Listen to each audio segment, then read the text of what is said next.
Hi, Todd from Groovy Entertainment. Today we got no book on tape to play for you. Today's book is The Fox and the Hound for 1981. So let's get started. This is the story of The Fox and the Hound. You can read along with me in your book. You will know it is time to turn the page when you hear the chimes ring, like this. Let's begin now. The sun was barely up when Widow Tweed started the chores around her little farm. She milked the cow, fed the chickens, then began to hang the laundry out to dry. Suddenly, the pile of clothing moved. The widow lifted a blanket, and there was a frightened little fox. Oh, you poor thing. You've lost your mama. Well, don't worry. I'll take care of you. Just down the winding country road lived a hunter named Amos Slade. One day he came home with a surprise for his dog Chief.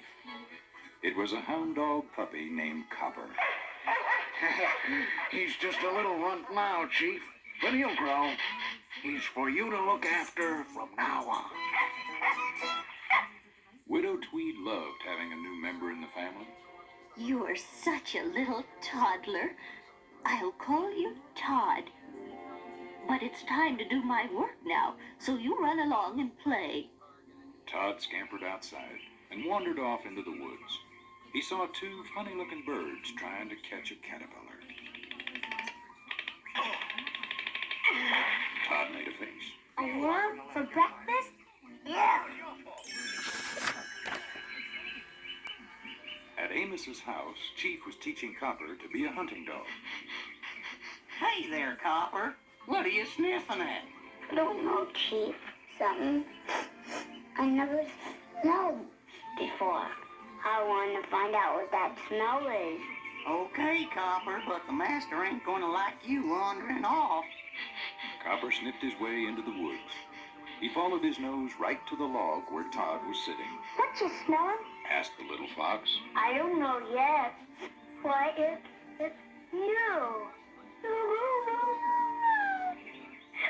What do you do that for? We're supposed to do that when we find what we've been tracking. I'm a fox. My name's Todd. What's your name? Mine's Copper. I'm a hound dog. Chief, I bet you'd be good playing hide and seek. You want to try, Copper? Todd bounded off as Copper began to count. And so the two youngsters laughed and played the day away. Now, some people will tell you that a fox and a hound could never get along. But Todd and Copper didn't know that. You're my very best friend. And you're mine too, Todd. And we'll always be friends forever. Won't we? Yeah, forever.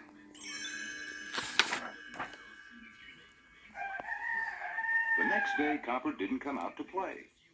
Todd found him tied to his barrel house. Master says I gotta stay home. And it's no fun either. Well, we can play around here then. Oh no. Now it's old Chief over there. He can get off on me. He's cranky. Todd crept into Chief's barrel. Gee willikers. Has he ever been? Wow. Look at those teeth. Oh, don't go in there. Suddenly, Chief's eyes popped open. A fox! Chief charged after Todd, scattering chickens in every direction.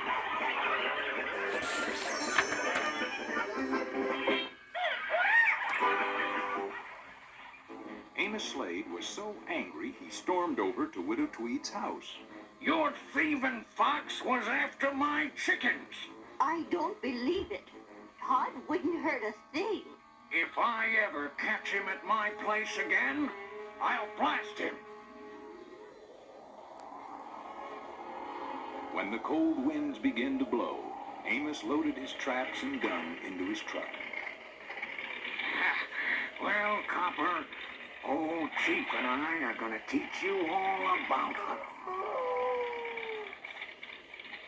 Over the long winter, Copper grew big and strong. He loved hunting. In no time at all, he was sniffing out animal tracks, even in the deep snow.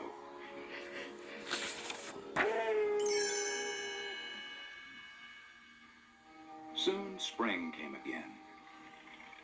Copper, Chief, and Amos chugged back down the country road toward home. Todd was glad to see his old friend returning. I'll go see Copper tonight after Chief and Amos are asleep. Copper. Psst. Hey, Copper. It's me, Todd. Hi, Todd. Gee, it's great to see you. But you shouldn't be here. If Chief wakes up, we'll both be in trouble. I just wanted to know if we're still friends. Todd, those days are over. I'm a hunting dog now. Just then, Chief woke up. It's that fox again! Todd fled from the yard and hid in a woodpile. He shivered as he saw Chief and Amos run past. After him, boy! Don't let him get away! Copper's keen nose led him right to the woodpile. Todd, I don't want to see you get hurt. I'll let you go this one time. Todd escaped by running across a high railroad trestle. But there, blocking his path, was Chief. At that moment, a speeding train rounded the corner. Todd ducked between the rails, but Chief was bumped off the tracks. He tumbled down the steep cliff to the river below.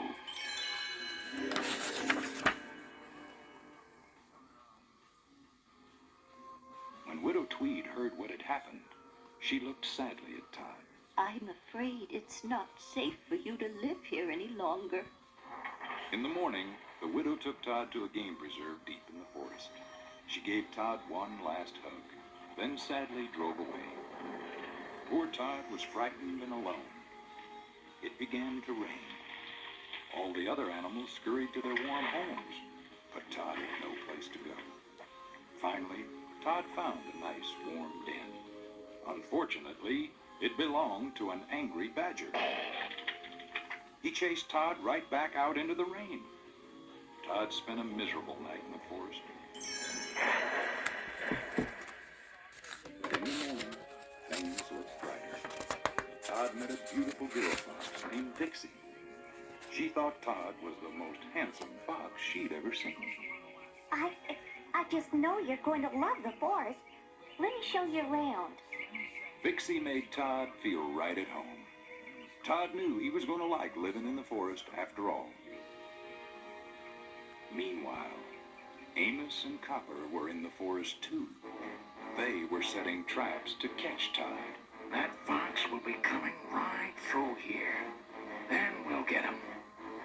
As Amos set the last trap, a huge bear loomed up before him. Amos stumbled backwards, right into one of his own traps. With a mighty swipe, the bear slapped the gun from Amos's hand. Copper tried to protect his master. Fearlessly, he lunged at the huge bear. With a single powerful blow, Copper was knocked to the ground. Todd heard Copper's howl and ran to help his childhood friend.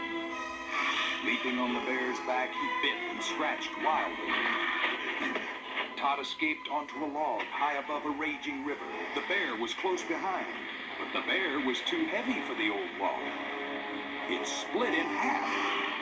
Both animals plunged into the river below. Todd struggled to shore. There was Amos, aiming right at him. Copper limped in front of the hunter's gun. Come on, Copper. Get out of the way. But the hound refused to leave his friend. Finally, the hunter lowered his gun. Okay, Copper. I understand. Let's go home. Copper started to follow Amos toward home.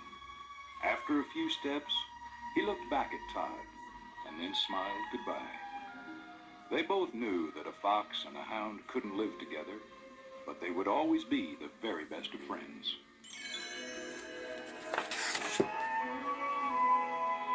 Sometimes, on warm summer nights, Todd and Vixie would leave the forest and climb a hill overlooking Copper's house. as Todd looked fondly down at his friend. The voices of a little fox and a little hound seemed to echo in the breeze.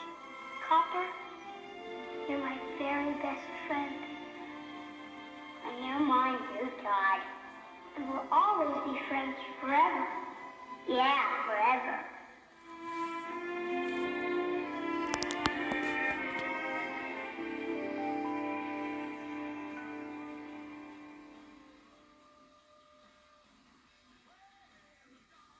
When you're the best of friends,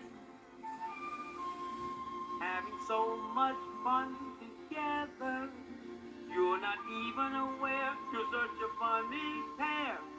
You're the best of friends, life's a happy game. You could clown around forever. Neither one of you sees your natural boundaries. Life's one happy game.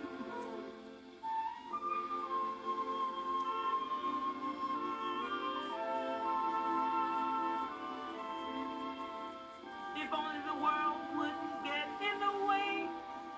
If only people would just let you play. They say you're both being fools. You're breaking all the rules. They can't understand the magic of your wonderland. When you're the best of friends, sharing all that you discover. When these moments have passed, will that friendship last? Who can say there's a way? Oh, I hope it never ends. 'Cause you're the best of friends.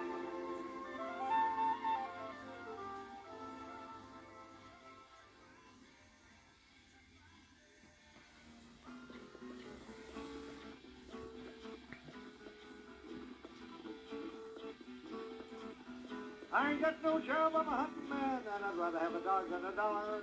So let's go banjo, ring-a-ling-a-ding-ho. Give a little hoot and a holler. You gotta give a little hoot. You gotta give a little holler. You gotta kick up your heels. Till you giggle and you wiggle and you lay down the wall. You gotta give a little hoot. Gotta give a little holler. I ain't got no job, I'm a hunting man, and I'd rather have a dog than a dollar. So let's go banjo, ring-a-ling-a-ding-ho. Give a little hoot and a holler.